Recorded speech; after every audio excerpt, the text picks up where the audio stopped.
Welcome to Pakistani real reaction. तो कैसे हैं आप सब? उम्मीद है आप सब बढ़िया होंगे, मजे में होंगे, खुश होंगे, आबाद होंगे। चैनल पर न्यू है तो प्लीज लाजमी चैनल को सब्सक्राइब कर लें और बेल आइकन को जरूर प्रेस कर लें ताकि आपको न्यू जो भी आने वाले उनके नोटिफिकेशन मिल सके।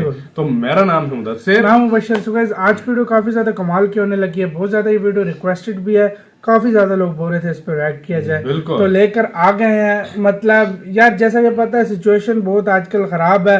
रूस बेचारे का बायकॉट चल रहा है, पूरी दुनिया में बायकॉट हो रहा है इसका, लगभग वो अमेरिका की वजह से। तो मतलब अभी आज की जो वीडियो इसका टाइटल है, भारत के शरण में आया रूस। आप भारत का एहसान हमेशा याद रहेगा। पीएम मोदी जी के लिए कोई बड़ी मुसीबत आन पड़ी है। मतलब अब ये क्या सीन है? तो मतलब ये टाइटल जो है ये कह रहा है कि भारत के शरण में मतलब रूस आ गया और मतलब कोई हेल्प भी मांग रहा होगा। भाई लाजमी बात है, क्योंकि इस टाइम एक ही दोस्त रहा है, एक चाइना पे भी उस दिन उन्होंने उनको कोई स्पेयर पार्ट मांगे उसने अपने प्लान के लिए, तो वो भी उसे नहीं दिए। तो अभी देखते हैं यार क्या सीन हुआ है। मतलब चाइना भी दोगला निकला, तो इधर जाहिर बात है कि इंडिया और मोदी जी के लिए क्या मुसीबत है, जिस तरह टाइटल बोल रहे हैं। अभी हम वीडियो देखेंगे इसके बारे में, हम पता चलेगा, तब सही से पता लगेगा।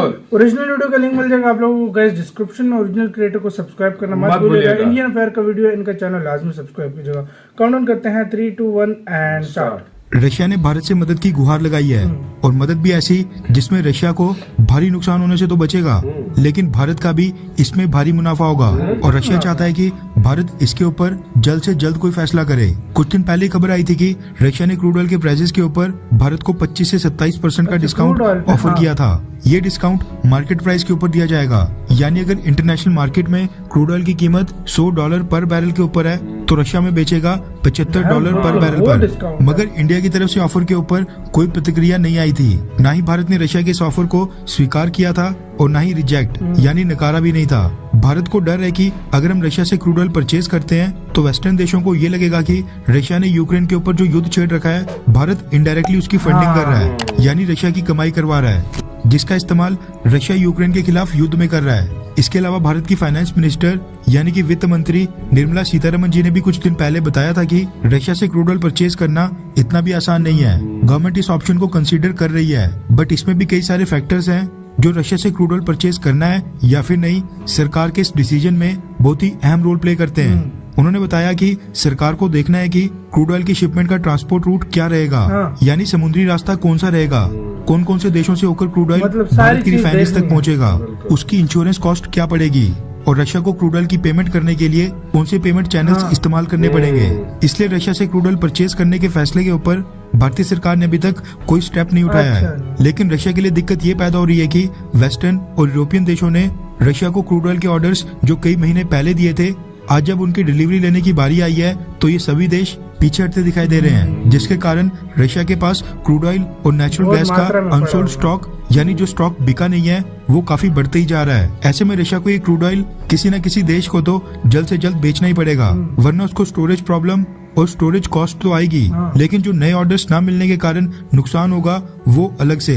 इसलिए रशिया ने भारत के ऊपर प्रेशर 1 पॉइंट ज्यादा बढ़ा दिया है। रेफरेंस के लिए आपकी स्क्रीन के ऊपर जी बिजनेस के आर्टिकल का स्क्रीनशॉट है, जिसके मुताबिक रशिया के deputy prime minister Alexander Novak ने पिछले कल भारत के petroleum and natural gas minister Hardeep Puri को कॉल करके रशियन क्रूड ऑयल परचेज करने की गुहार लगाई है।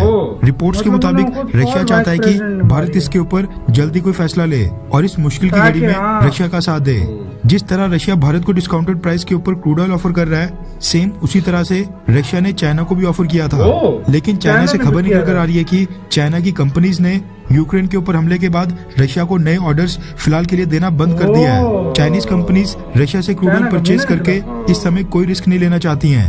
वैसे आपकी जानकारी के लिए बता दूं कि चाइना अपना 15% क्रूड ऑयल हर साल रशिया से परचेज करता है, जबकि भारत की बात करें तो भारत रशिया से ना के बराबर क्रूड ऑयल परचेज करता है। इसलिए रशिया ने अब भारत से मदद मांगी है। वैसे तो ये डिसाइड अभी तक नहीं हुआ है, लेकिन अगर भारत रशिया से क्रूड ऑयल को परचेज करता है तो ये रशिया के ऊपर इस समय भारत का बहुत ही बड़ा एहसान होगा, और फिर रशिया भी इसको काफी लंबे समय तक याद रखेगा। दोनों देशों के मिनिस्टर्स के बीच जो पिछले कल बातचीत हुई, उसमें रशिया ने भारत को रशियन एनर्जी मार्केट में इन्वेस्टमेंट करने के लिए भी इनवाइट किया।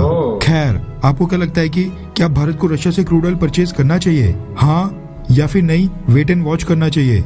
नीचे कमेंट करके Wait and अपनी राय watch. जरूर बताएं। इसी के साथ तो यार वीडियो खत्म। यार हमारे लिहाज से देखो यार, बेशक दोस्त भी होता है लेकिन कंट्री का भी इंटरेस्ट पहले नंबर पे वाकई होता है। में पहले नंबर पे होता है, देखो, क्योंकि वेट एंड वॉच करना चाहिए, फिलहाल देखना चाहिए। लोगों का देखो यार, हाँ। लोगों का अलग राय होती है, गवर्नमेंट अलग चीजें देखती है। बिल्कुल। देखिए अब आप लोग बोलेंगे रशिया का साथ देना चाहिए, लेकिन गवर्नमेंट हर पहलू देखेगी उसका कि कहाँ से क्या होगा, इस पे क्या असर पड़ेगा, इससे क्या होगा, ये सारा गवर्नमेंट देखो। एक हम कहते हैं, लोग कहते हैं ना कि यार रशिया हमारा बहुत बेस्ट दोस्त है, मतलब इंडियंस बोलते हैं जिस तरह, लेकिन गवर्नमेंट को ये भी पता है हमारा अच्छा दोस्त है, हमने उसके साथ किस तरह चलना है, मतलब अपने दोस्ती चलानी है, बाकी दुनिया के साथ कैसे चलना है, और हमने वो फैसले लेने हैं जो हमारे देश के लिए बेहतर हो। इसलिए इंडियन गवर्नमेंट कोई इस तरह का मतलब अभी स्टेप नहीं उठाएगी जो मतलब एकदम से जो है ना उसके लिए। और रशिया में बेचारा बहुत फंस था, बहुत थोड़ा फंस गया यार, मतलब उसको अब एक लिहाज से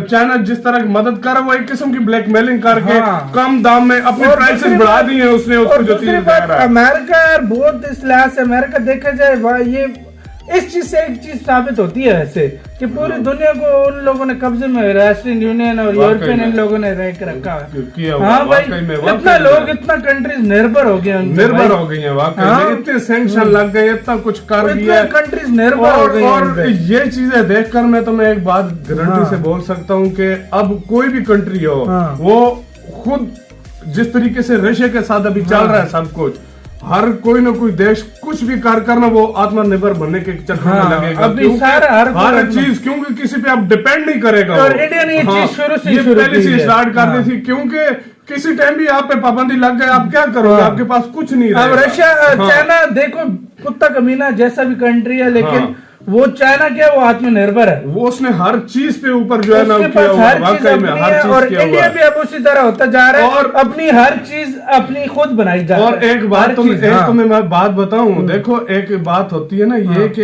एक रशिया था जिसकी मतलब वो आत्मनिर्भर नहीं था, उसने अपना कुछ नहीं बनाया इस तरीका, वो डिफेंस पे लगा रहा है। अभी मैं मानता हूँ डिफेंस में रशिया से ज्यादा पावरफुल मैं कहता हूँ कोई नहीं है, लेकिन वो और चीजों में इसलिए वो बेचारा मार खा रहा है। और मेन वजह ये, अब दुनिया ये भी सोचेगी कि यार किस तरह हमने अमेरिका और यूरोप की चुंगल से निकलना है, क्योंकि यही टाइम है, क्योंकि उन्होंने दिखा दिया है, इतने सैंक्शन सब कुछ लगा दिया, अब हर देश सोचेगा इस बारे में। आप इसके बारे में क्या सोच रहे हो, कमेंट सेक्शन में बताओ। इधर ही वीडियो खत्म करते हैं, अपना बहुत बहुत ज्यादा ख्याल रखना। बाय।